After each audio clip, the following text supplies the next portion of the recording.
What it do, peeps? It's the Beat Chef. This is the ride. Welcome aboard. Welcome aboard. Please have a seat. Make yourselves comfortable. Buckle up for safety. Safety is important. Caitlin Clark spoke to the media. Let's get into it. In 1984, there was a TV show that came on called The Master, and it starred a Western legend by the name of Lee Van Cleef. Lee Van Cleef was a old ninja, and he stumbled upon this young person who was kind of troubled, and he wanted to become a ninja. And they would go around, they would help people out. Caitlin Clark is a master. Many of you wanted fireworks today. You wanted hell and brimstone. You wanted her to cuss out Stephanie White, cuss out the organization, cuss out Dewana Bonner, Alyssa Thomas, cuss out Kathy Engelbert. She didn't give you them fireworks. See, Caitlin Clark is just like Lee Van Cleef. She's a master. But she's a master in class, where he was a master in the art of being a ninja. See, in this clip, she addressed all the topics without addressing the people. So let's let Caitlin Clark cook. I thought I would just probably start. I'm sure you guys have a lot of questions, and obviously I haven't been available for like a week or so. So, first of all, I know what you guys are going to ask, and I did think it was a flagrant foul. And our refing just needs to be better. And, it's tough. Obviously, the refs are in a really difficult spot. It's one of the hardest jobs in the world, in my opinion, is to make calls. All you do is get yelled at the whole time by everybody. You're never winning. So I think for us, as the league's just got to do better protecting our players in that regard. I don't really think that it was up for debate. Obviously, it wasn't called in real time. You go back and watch the clip. I think it's pretty straightforward. It's kind of been a discussion for like 3 years now, and I think we really need to do a better job protecting the people in this league. And, obviously I've been involved in a few of those plays, but there's been plenty others across the league that, haven't got called, go back and post game or whatever it is, teams submit clips, nothing really changes. So I think overall the league just has to do better, and we have to invest in those areas. The technology can get better. We can treat the referees a little bit better, pay them like they're full-time employees. I think things like that. And, I think a lot has obviously come after that. And as I've stood up here and said before, like the harassment, the hate, none of that is okay. That goes for the opposing team we play. That goes for my teammates. That goes for my coaches. There should never be a question of character. Like I've always stood up here and said that, and that's truly what I believe. That's how I was raised. So, none of that is okay. And At this very moment, she has destroyed Dan Dockage, Jason Whitlock, Roscoe Woundy, and any other person that says she didn't speak up on behalf of any marginalized group and spoke about respecting the referees. All in just 1 minute and 27 seconds. Take notes. I don't want anybody to ever experience that. And, I think it can be really frustrating to me at times. And I think it's difficult. I think a lot of people sometimes think I'm a robot. I'm not a robot. I have emotions. I have feelings. And it can be really difficult to go through a lot of that. And, I'm 24 years old trying to navigate a lot. And I think at times I've been in this world 4 years now, and you would never change any of it. But there are times that it is hard, and there are times that, it probably affects me a little bit more than I do put on. And, I would never change any of that for the world. But I think it's important that people do remember that part of it too. So, at the same time, it's really interesting to me because, even I turned the TV on Sunday, and that game was on Wednesday, and that's all people are still talking about. And I feel like that's just a real disservice to our league. And I get it. You talk about it. You talk about whether it's flagrant, you talk about whatever it is, but to continue to beat down, and then for the narrative to be taken other places, that is really just that's just really not acceptable. I think it's hard to see, and it's a disservice to my team, but it's also a disservice to the other teams in this league and other players in this league. There's so much amazing talent, and there's so many amazing players that are playing at an incredibly high rate. And I remember, I think it was Sunday or Saturday, whatever day that was. I remember watching them discuss it on TV, and I didn't know they were discuss it. I was just watching the other games because I try to watch as much as I can. And I just honestly felt bad for the players that were playing the games those days. And also I felt bad for my teammates. They played on Friday and they dominated and they played really well and nobody wanted to talk about that. They were just worried about everything else. So, and there had been, I think 10 plus other games that had already happened to that point. So, I think it's all of our jobs to help refocus the narratives a lot of the times, and we can do better at that. And I think it'll help our game grow a lot more. And that goes for obviously the fever and whatever. But at the same time, you guys are here in this arena every time we play. And the amount of people that are passionate and love the game and respect the other team and the young girls and the young boys that show up, like, we can't lose sight of that. And At this moment, she is now sticking up for the fans. She is now telling the media who's there, most of them Indiana Fever media, you need to start putting out the real message that fans aren't these hostile, racist, hate LGBT, whatever alphabet community people. You need to start putting that message out and telling the truth. Handled it like a master.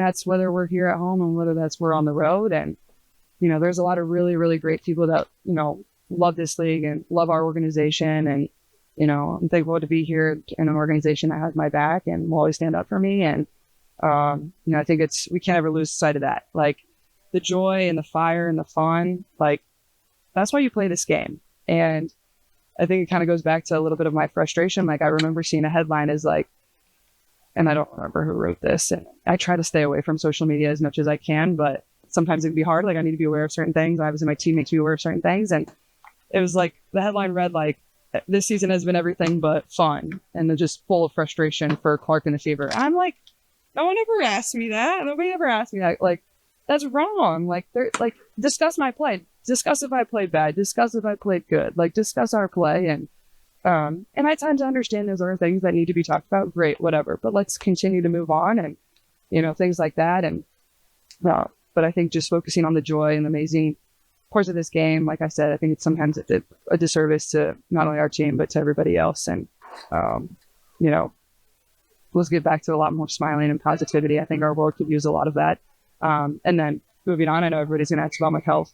I will be out Sunday, but I'm feeling a lot better, excited to get back into practice today. And then feeling really, really positive about getting back into one of the games at the back-to-back. Obviously, difficult coming back in a back-to-back, so we'll have to be cautious of that. But I feel a lot better. And like I said, excited to get back into practice. And this week has been very helpful for my overall health. So other than that, if you guys have any questions, I know I kind of just ranted for a while, but I mean, she really hit it out of the park without even getting asked the question.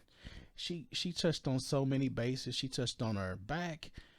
She touched on other teams, consideration for them, consideration for the refs. I mean, everything.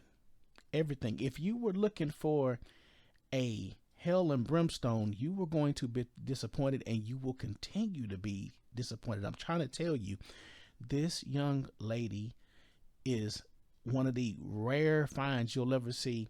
You'll hardly ever see a person that catches more bullets from all directions and still can remain stoic and presidential and speak in front of everybody. If you ever wondered who the face of the league was, you're watching her right there. That's the face of the league.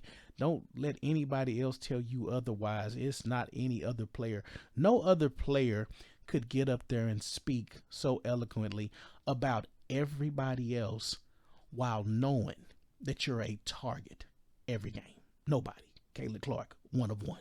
That it was hard or challenging for you to see the way people talk about it. What specifically would you say is difficult for you in that way? Is it people speaking for you, like you said with that headline? What about that is so? I think people just using my names in ways that are just inappropriate. And a lot of people, you don't know me. You don't know who I am. And I think at times, like, whether you're me, whether you're LeBron, whether you're the coach of the Notre Dame Fighting Irish, whether you're the coach of the New York Giants, like, there's going to be things that happen that aren't a reflection of you. That doesn't make that okay.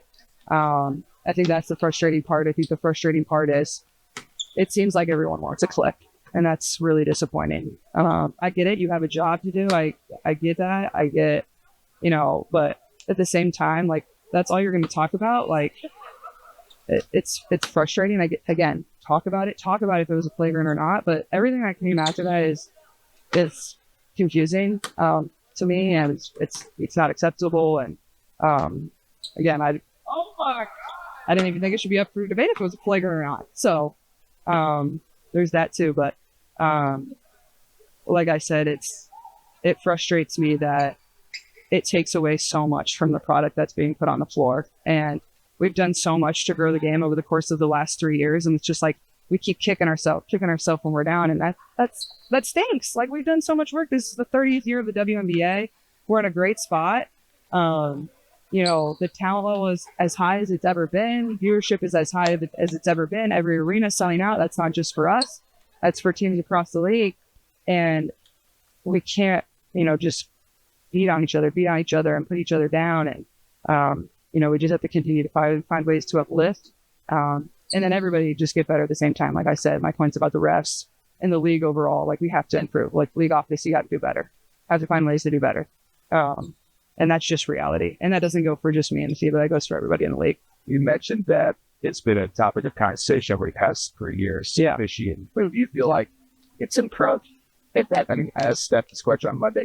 More is being called. Yeah. But it's got to be seen in real time. Well, I think you have to consider the evolution of basketball too. Like, the game has changed a lot. Like, this isn't the same game that was played 10 years ago, and I think, I wasn't on the committee this summer that said it needs to be less physical. That was, obviously, I'm on board with that, and I agree with that, but that wasn't like my doing. That was the coaches. That was, that's what they really thought would help the product of this game. And don't get me wrong, there's going to be mistakes. Refs are going to make mistakes. They're not going to see everything. The egregious ones, you gotta call. Like, that's just the fact of the matter. You cannot miss things like that. And, it's been going on for 3 years. It's just like, we got to find ways to continue to improve. And I talked to a lot of these refs before the game, and they're great people, and their job is really, really hard. And I never want to, nag. And nobody wants to do that. And, like, they have feelings and emotions just like I do. Like, I understand that. And that, it's a tough spot to be in, but, we just got to be better all around. And I think that kind of goes back to my point of the investment, the teaching, the treating them like they should be treated. Like, invest in them, make them a full-time employee, pay them what they're supposed to be paid, train them all year round. Like, how can we pour into them to make them better? I think about that rather than, like, just do your job, make the call. Like, it's hard at the same time. So I think there's both sides to it. You got started one more, make it a good one. Yeah. Thanks, I appreciate it. It could be easy just in human nature to take those things for granted and Yeah. become constant. What keeps you grateful for those? Yeah, I mean, you never take any of that for granted. And, I think it's really cool and probably not talked about enough because everybody's worried about everything else right now. Like, we have 3 all-star starters. That's a really, really hard thing to do in this league, especially with how much talent there is and how well everybody's been playing. So just really proud of my teammates. And I think they would both say, like, we're not able to do it without everybody else and the people that pour into us every single day and our organization that has our backs constantly. So just really happy for us. It'll be fun to be in Chicago with them. This way, I think my first 2 years we were all on the same team. So this might be the first time we get split up. If it was our choice, we'd all be on the same team. We were discussing. I said, I'm probably going to be the one left out to dry by myself. They'll be on the same team, but we'll see how it turns out. But whoever is drafting us, if you want to keep us on the same side, we'd appreciate that. So Thank you. We will not be listening to Stephanie White at all. I don't want to hear nothing she has to say. But I want to go back to a spot in that video where Caitlin Clark was talking. And this was probably the most important thing she said. And it was around that 6:50 mark, I believe. I said, it frustrates me that it takes away so much from the product that's being put on the floor. And we've done so much to grow the game over the course of the last 3 years. And it's just like, we keep kicking ourselves when we're down. And that stinks. Like, we've done so much work. This is the 30th year of the WNBA. We're in a great spot. The talent level is as high as it's ever been. Viewership is as high as it's ever been. Every arena selling out. That's not just for us. That's for teams across the league. And we can't, just beat on each other and put each other down. And, we just have to continue to find ways to uplift. And then everybody just get better at the same time. Like I said, my points about the refs. To me, that was the most important thing she said in this whole conversation. And she said a lot. But she basically was extending an olive branch to the other players in the league and saying, hey, look, we got to play this game the right way for the fans and to keep this attendance up, the viewership up, keep the money coming in. Caitlin Clark is trying to help these women get paid.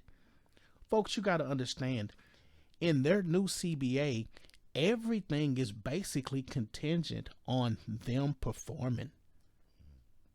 So driving away fans is a detriment to the players' pockets, because that salary cap only goes up off of revenue. And if you're not coming to the games, attendance is low, your raises are going to be low each year of the salary cap. I don't think players understand that, not to a large extent, but she understands the business. These players do not understand the business, and that's what she was trying to tell them at that 6 minute and 50 mark in this interview. She was trying to tell them, let's hoop. She was trying to tell them, let's just play basketball, put on a good product. There's kids watching. More positivity, less negativity. These players need to understand that they're going to ruin their opportunity to make a lot of money.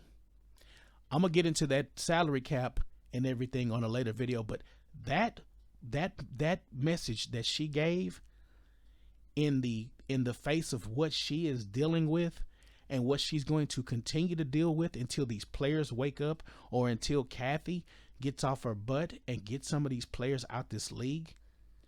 Man, that's incredible. A master in class, Caitlin Clark. Leave your comments below, like, share, and subscribe. And until next time, peace.